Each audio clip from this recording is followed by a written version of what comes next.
আজকে নালন্দা বিশ্ববিদ্যালয়ের যে প্রাচীন সৌধ তলায় আমরা আজকে এসে বসেছি, তো মানে এটা যেন আমার কাছে একটা যেন অদ্ভুত একটা রোমান্স। বুদ্ধ 16 বছর মানে অবস্থান করেছিলেন সাকেতে, কিন্তু সেই সাকেত বুদ্ধ বিহার হয়ে গেল রাম মন্দির। মানে যেটা তাদের মধ্যে দিয়ে হলো সাকেত বুদ্ধ বিহার, বাবরি মসজিদ, রাম মন্দির।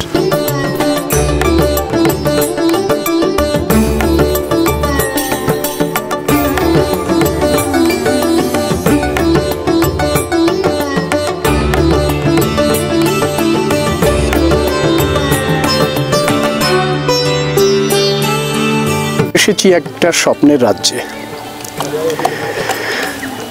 আপনারা যদি চোখ বন্ধ করেন তাহলে সম্রাট অশোকের কথা যদি মনে করেন, সম্রাট অশোক এখানে এই যে সমস্ত জায়গা, সেই সমস্ত জায়গাগুলো শেট্টিদের হাত থেকে কিনে একটা বিশাল বড় বিশ্ববিদ্যালয় নির্মাণের স্বপ্ন দেখেছিলেন, যেখানে সারা পৃথিবীর মানুষ এসে, শিক্ষার্থীরা, ছাত্রছাত্রী এসে পড়াশুনো করত। এই বিশাল এলাকা দেখুন ধ্বংসস্তূপ হয়ে পড়ে আছে, মাটি চাপা ছিল এই ইতিহাস। কিন্তু খনন করার পরে এই যে হারিয়ে যাওয়া ইতিহাস, ভারতের সভ্যতা আবার বিকশিত হতে থাকে। এবং এই খণ্ডহর তার বুকে যত দিন ধরে ধ্বংসের চিহ্নটাকে চেপে রেখে দিয়েছিল, সেই যন্ত্রণাকাতর যে স্মৃতিচিহ্ন, সেটাই আবার উজাগার করে দিচ্ছে আমাদের সামনে, সারা বিশ্বের সামনে। দেখো কত বড় মহান, কত বড় কল্যাণকারী রাষ্ট্র গঠন করেছিল সম্রাট অশোক, যেখানে সারা পৃথিবীর প্রজ্ঞাবান ছাত্রছাত্রীরা এখানে এসে পড়াশোনা করত। আমরা কয়েকজন আছেন, অধ্যাপক সুধাকর সর্দার আছেন, ডক্টর প্রদীপ বর্মন আছেন, সুদর্শন মণি, এবং আমাদের লড়াকু আরেক নেতা আছেন আমাদের কালাচাঁদ নস্কর। আমি সুধাকরের কাছে প্রথম জানতে চাই, সুধাকর, ইংরেজরা না আসলে এই যে ইতিহাস, এটা জানা যেত? আমরা যদি একটুখানি চোখ কান খোলা রেখে ইতিহাস অধ্যয়ন করি তাহলে দেখব যে ইংরেজদের থেকেও কিন্তু ইসলামিক পিরিয়ড বেশি দিন চলেছে ভারতবর্ষে। তো সেই সময় ইতিহাস খুঁড়ে বের করার দূরে থাক, এদেশের যারা তথাকথিত মূল নিবাসী, তাদের ন্যূনতম সামাজিক অবস্থানে একটা ভালো জায়গা দেওয়ার কোনো প্রচেষ্টাই করা হয়নি। মানে তার মূল জায়গাটা হচ্ছে শিক্ষা।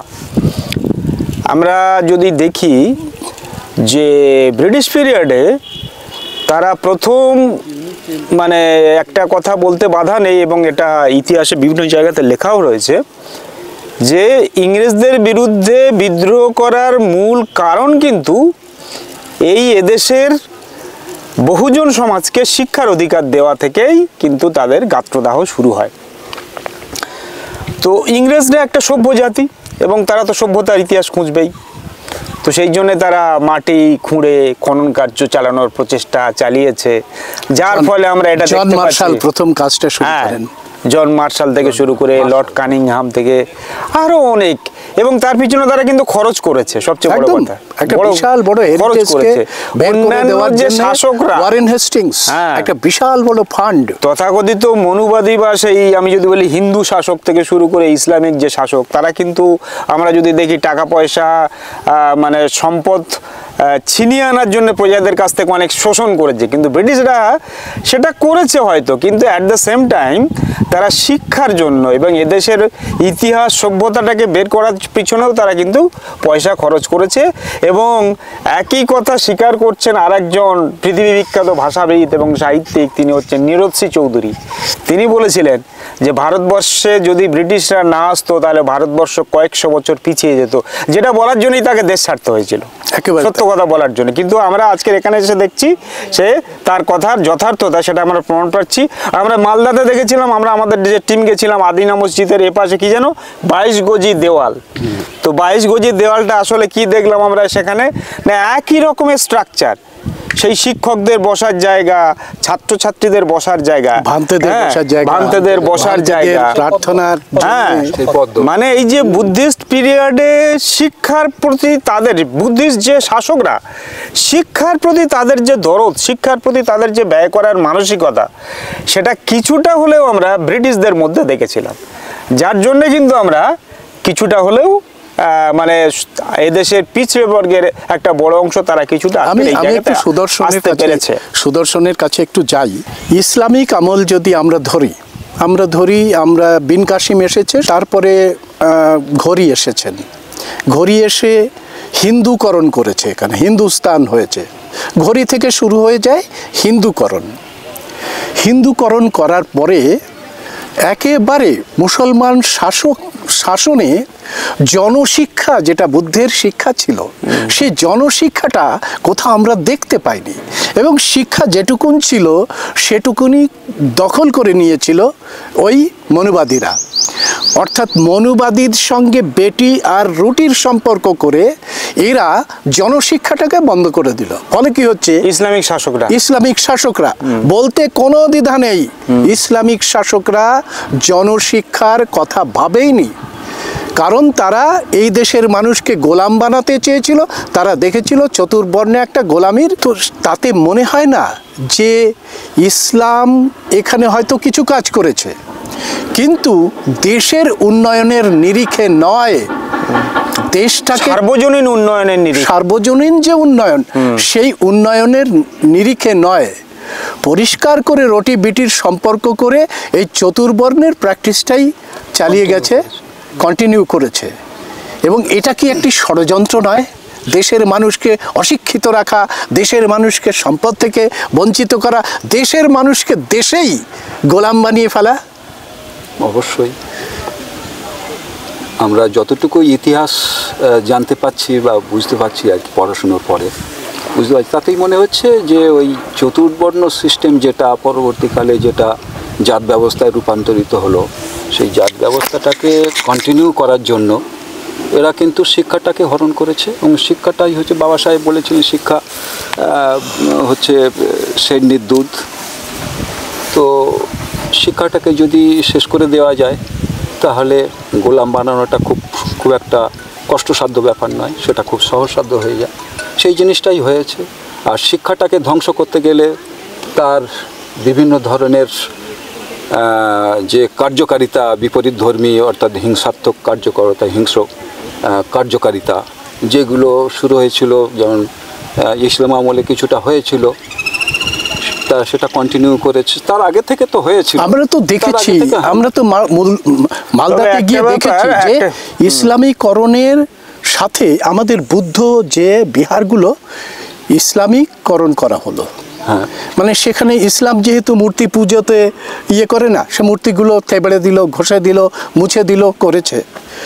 এইবার যখন ইসলাম সরে গেছে, এদের সুবিধা হয়েছে ওই মূর্তিগুলোকে দাবি করা, জটা জুটো দেখে, এ তো আমাদের শিব, এটা শিবের মন্দির, এটা মালদাতে মুর্শিদে। তাহলে এটা কি তো পরিষ্কার অর্থে একটা ত্রিশূলী আক্রমণ ভারতবর্ষের। তারপরে ভেতরে যাই থাকুক না কেন সাকেত, ওখানে বুদ্ধ 16 বছর মানে অবস্থান করেছিলেন সাকেতে, কিন্তু সেই সাকেত বুদ্ধ বিহার হয়ে গেল রাম মন্দির। মানে যেটা তাদের মধ্যে দিয়ে হলো সাকেত বুদ্ধ বিহার, বাবরি মসজিদ, রাম মন্দির। তাহলে এই যে সূত্র ধরে, আবার কিছু কিছু ক্ষেত্রে আবার এরকম হয়েছে, বুদ্ধ বিহার ব্রাহ্মণ্যবাদীদের হাতে চলে গেল ধর্মস্থান, তারপরে হয়ে গেছে ইসলাম সেটা অকুপাই করলো, ইসলামিকরা মাঝখানে কি হলো সেখানে আমরা দেখতে পাচ্ছি বুদ্ধের মূর্তিগুলো রয়ে যাচ্ছে, কিন্তু এদিকে বুদ্ধিস্ট এদিকে ইসলাম, মাঝখানে একটা রয়েছে, কিন্তু ওই চিহ্নগুলো রয়ে গেছে, চিহ্নটা রয়েছে। তা বুদ্ধ মূর্তি আছে, কিন্তু বুদ্ধ মূর্তির নাকটাকগুলো ভাঙা আছে। অর্থাৎ এই যে শক্তিগুলো ভারতের ইতিহাস থেকে বোঝার চেষ্টা করেনি, ভারতের মানুষের শিক্ষার ব্যাপারটা বোঝার চেষ্টা করেনি, জনস্বার্থ এবং কল্যাণকরী রাষ্ট্র ভাবনা গড়ে তোলার জন্যে যে ব্যবস্থা নেওয়া হয়, কল্যাণকারী ব্যবস্থার যেটা সম্রাট অশোক নিয়েছিলেন, সেই ব্যবস্থা দেখা যায়নি। শিক্ষা হরণ করা হয়েছিল সেটা তো একটু আগে বললাম, আমরা সবাই জানি সেটা কেন হরণ করা হয়েছিল, ওই গোলাম বানানোর ব্যাপারটা ছিল বলে। যখন ইংরেজরা, এবং এটা ইসলামী আমল পর্যন্ত ছিল, ইংরেজ যখন এলো, ইংরেজরা আসার পরে আস্তে আস্তে আপনি প্রথমে ইন্ট্রোডাকশনে যেটা বললেন যে এরা তো জ্ঞানী এবং জ্ঞান চর্চা সভ্য জাতি, কোথায় কি এখানে কি সভ্যতার নিদর্শন আছে সেইগুলো খোঁড়াখুঁড়ি করতে, যদিও এর একটা সোর্স ছিল, প্রথম সোর্স ছিল যেটা হচ্ছে অশোক এবং বুদ্ধকে খুঁজে পাওয়া।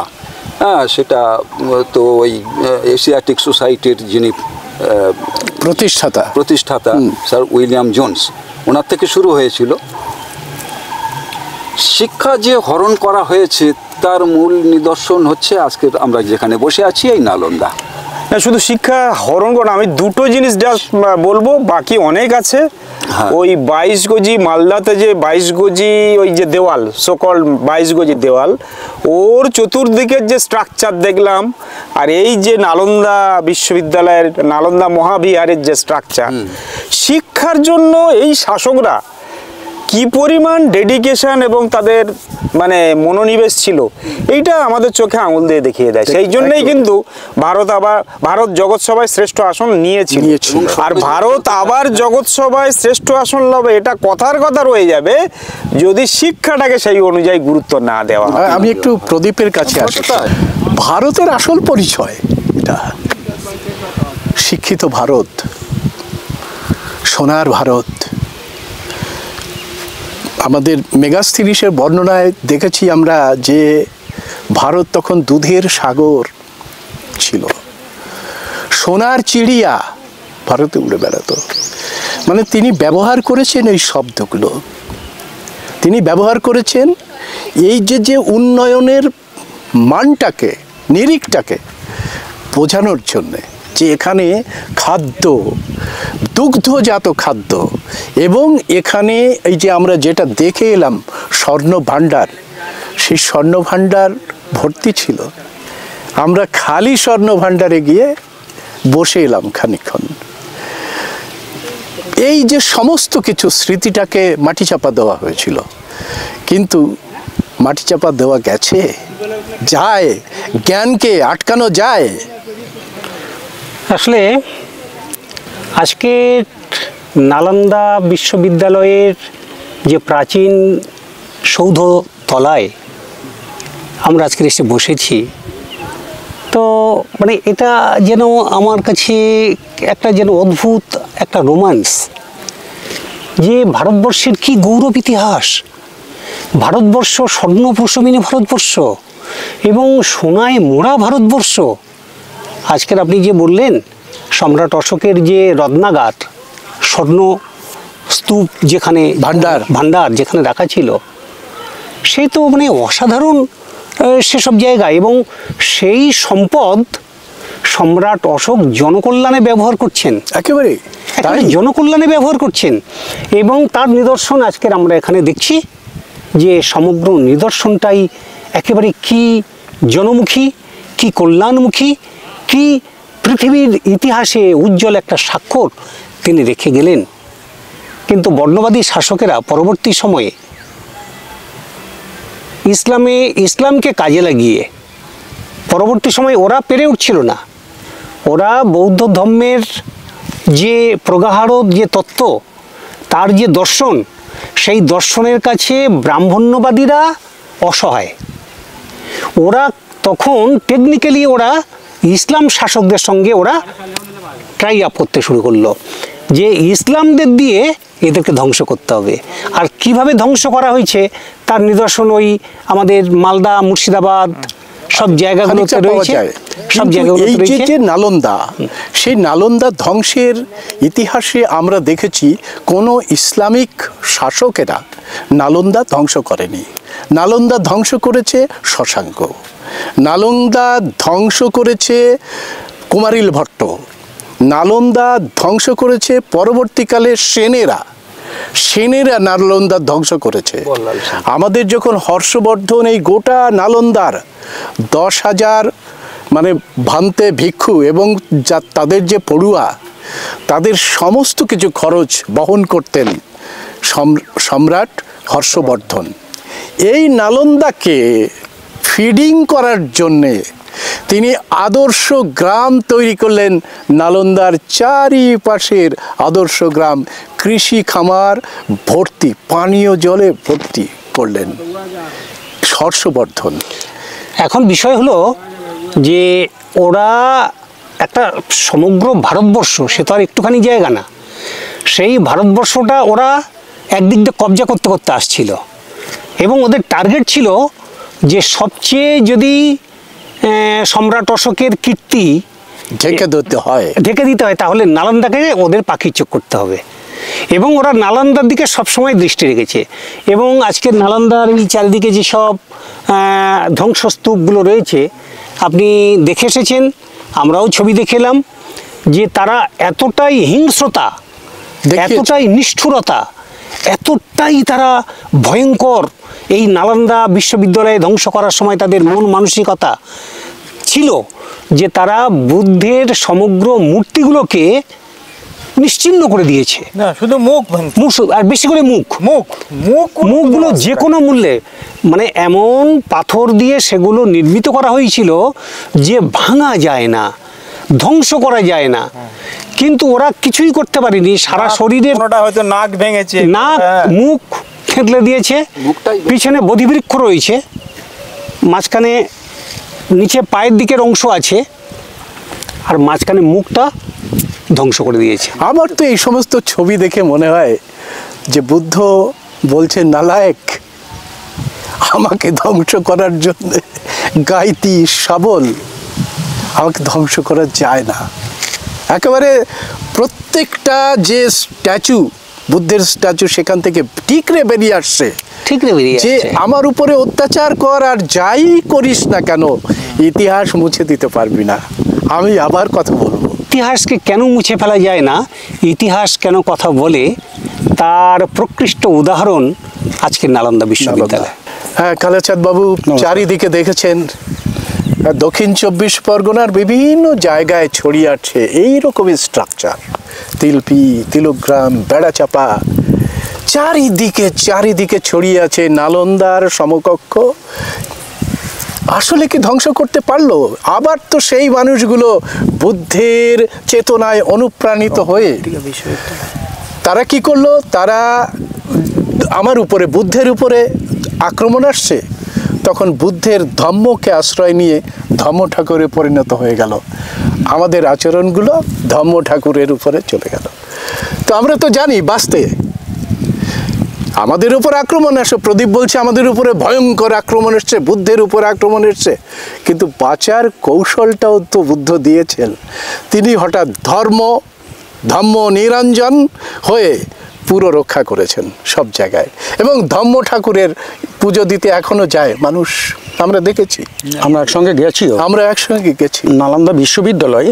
তার মধ্যে আজকে আমি ধন্য হলাম সেই পাঠ ভবনে আমরা পৌঁছে, যেখান থেকে পৃথিবীর বিভিন্ন প্রায় সব দেশের শিক্ষার্থীরা এখানে জ্ঞান অর্জনের জন্য আসতেন। মানে বলতে অবাক লাগে, খারাপও লাগে যে একটা এমন বিশ্ববিদ্যালয়, পৃথিবীর বিভিন্ন দেশ থেকে পড়ুয়ারা, শিক্ষার্থীরা এখানে শিক্ষা লাভের জন্য আসতেন। আর আজকে আমাদের ভারতবর্ষের অবস্থা কী দেখলে আমরা অবাক হয়ে যাই যে আমাদের সেই শ্রেষ্ঠ শিক্ষা থেকে আমাদের ছেলে মেয়েদেরকে যারা একটু এগিয়ে যেতে চাইছে তাদের বিদেশে পড়তে যেতে হচ্ছে। এর থেকে বড় লজ্জার আর কিছু ঠিক হতে পারে না। আর এখানে যেটা প্রদীপদা বললেন বা আমাদের সুধাকর ভাই বললেন, এটা কিন্তু আমাদের ভালো করে খেয়াল রাখতে হবে। আমরা যদি এই যে ধ্বংসাবশেষ এগুলো আজকে যদি ইংরেজ না আসতো 500 বছর কেন, আমরা বোধহয় কখনোই এটা উদ্ধার করতে পারতাম না। অর্থাৎ গৌতম বুদ্ধের কথা, সম্রাট অশোকের কথা মানুষের সামনে আসতো না। ঠিক তার কারণ শোনা যায় যে যখন এই যে সিন্ধু সভ্যতা সিন্ধু সভ্যতা খনন কার্যেও সেখানেও একটা প্ল্যান করা হয়েছিল, ওটা সিন্ধু সভ্যতা না, হিন্দু সভ্যতা। অর্থাৎ এই যে হিন্দুকে প্রতিষ্ঠা করার যে কি মানে কি মানে উগ্র বাসনা, আর আমাদের সাধারণ মানুষ আমরা আমাদের ইতিহাসটা জানি না বলেই আমরা ভুলে গেছি যে এটা হিন্দু কথাটা একটা গালিবাচক, গালাগাল, এবং মুসলিম শাসকরা এটা আমাদের উপরে আরোপ করেছিল, কারণ আমাদের তখনকার চরিত্র অনুযায়ী যে আমরা এতটাই হীন। যাই হোক, যেটা সবথেকে বড় আজকে না বললেই নয়, মুসলিম শাসক থেকে শুরু করে যারাই এসেছে তারা কেউ এককভাবে কিন্তু শাসন করেনি। সেটা যদি আমরা বাবরনামাতে যদি পাই, সেটা দেখলেই তো আমরা পরিষ্কার হয়ে যাই যে সেখানে 38% ব্রাহ্মণরা সংরক্ষিত ছিল। একেবারে তাই। তা ব্রাহ্মণরা সংরক্ষিত ছিল বলেই তাদের তো দরকার নেই, প্রায় রাজপুত ক্ষত্রিয়রা, সেই যে মানে আমাদের চলতি ভাষায় বললে সেই 10 আনা 6 আনা যখন আমাদের ভাগিদারি রয়েছে, তো সেখানে তো আমাদের প্রতিবাদ করার দরকার নেই। কিন্তু ইংরেজদের ক্ষেত্রে যেটা কিছুতেই সম্ভব ছিল না। আজকে যদি শুধু নালন্দা বিশ্ববিদ্যালয় কেন, আমি এক্ষেত্রে সবাইকেই বলবো, তারা নিজেরা যদি একটু পর্যালোচনা করে আমাদের ভারতবর্ষে যেসব মূর্তিগুলো রয়েছে বিভিন্ন দেবদেবী বলে চালিয়ে দেওয়া হচ্ছে, তার যদি প্রকৃত রূপটা আমরা যদি ভালো করে খেয়াল করি, সবই কিন্তু বুদ্ধের মূর্তি। সেখানে শুধু তিরুপতি না, সেই কোথায় সিঁদুর পরিয়ে দিচ্ছে, কোথায় দেখা যাচ্ছে মানে কিছুতেই বিকৃত করতে ঘোমটা পরিয়ে দিচ্ছে। এই তো আপনার এই যে আমরা জগন্নাথ বলি, কোনো শাস্ত্রে তো জগন্নাথের উল্লেখ নেই। ঠিক। তাহলে জগন্নাথ এলো কোথা থেকে? 1818 খ্রিস্টাব্দে স্যার আলেকজান্ডার লিখে গেছেন যে ও হচ্ছে না স্যার আলেকজান্ডার, যাকে আমরা ভারতীয় পুরাতত্ত্ববিদের জনক বলি, স্যার আলেকজান্ডার তিনিই একটা মূর্তির নিচে প্রথম উদ্ধার করলেন পালি ভাষাতে লেখা জগন্নাথ। এই থেকে শুরু হলো জগন্নাথের গল্প। সেই জগন্নাথকে এখন হাইজ্যাক হয়ে গেল যে আমরা বলি ভারত আবার জগৎ সভায় শ্রেষ্ঠ আসন লবে। অর্থাৎ ভারত তাহলে কোনো এক সময় শ্রেষ্ঠ ছিল?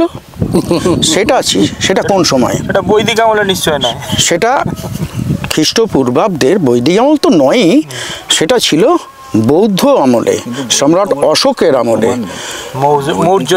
মৌর্য শাসনকালে।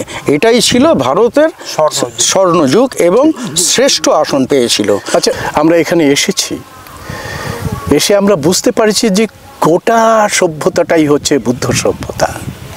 অর্থাৎ এই দেশের মালিক হিসাবে, বুদ্ধ সভ্যতার মালিক হিসাবে আমার যে বিরাসত, আমার যে ধরবার, আমার যে সম্পদ, সেই সম্পদ তো আমার হাতে থাকা উচিত। সেই সম্পদ আর আমার হাতে নেই। আমরা এমনকি দেখছি যে এই নালন্দা, যেটা নতুন নালন্দা হয়েছে, অথবা এই নালন্দা যেটা সরকারি হাতে আছে, তার পরিচালনা করছে অধিকাংশই হচ্ছে বর্ণবাদী মানুষেরা। এমনকি আমাদের নালন্দা থেকে একটু আগে বুদ্ধগয়া, যেখানে বুদ্ধ প্রাপ্তি হয়েছিল, সেই বুদ্ধগয়াটাও দখল করে নিয়েছে ব্রাহ্মণবাদী মানুষেরা, সবর্ণ সমাজের মানুষেরা। স্বাভাবিক কারণেই দেশের যে মূল মালিক, সেই মূল মালিক হিসাবে দাবি উঠেছে আমাদের সম্পদ আমাদের হাতে ফিরিয়ে দিতে হবে। আমরা তোমাদের সম্পদের অধিকার নিতে চাই না, আমাদের সম্পদ আমাদের হাতে ফিরিয়ে দিতে হবে। এটা নিয়েই শুরু হয়েছে একটা বিশাল বড় আন্দোলন, বুদ্ধগয়া মুক্তি আন্দোলন, সারা পৃথিবী ছড়িয়ে পড়েছে। হ্যাঁ, যেটা সারা পৃথিবীতে এখন আলোড়ন তুলেছে যে বুদ্ধদের হাতে বুদ্ধের যে বিরাসত, সেই বিরাসত ফিরে দিতে হবে। বুদ্ধগয়াতেই আমরা গিয়ে বুদ্ধকে স্মরণ করব, আজকে এইটুকুন আপনাদের জানিয়ে এখানেই আপনাদের নমস্কার জানিয়ে ধন্যবাদ জানিয়ে সাধুবাদ জানিয়ে আমরা শেষ করছি। নমো বুদ্ধায়। সাধু সাধু সাধু।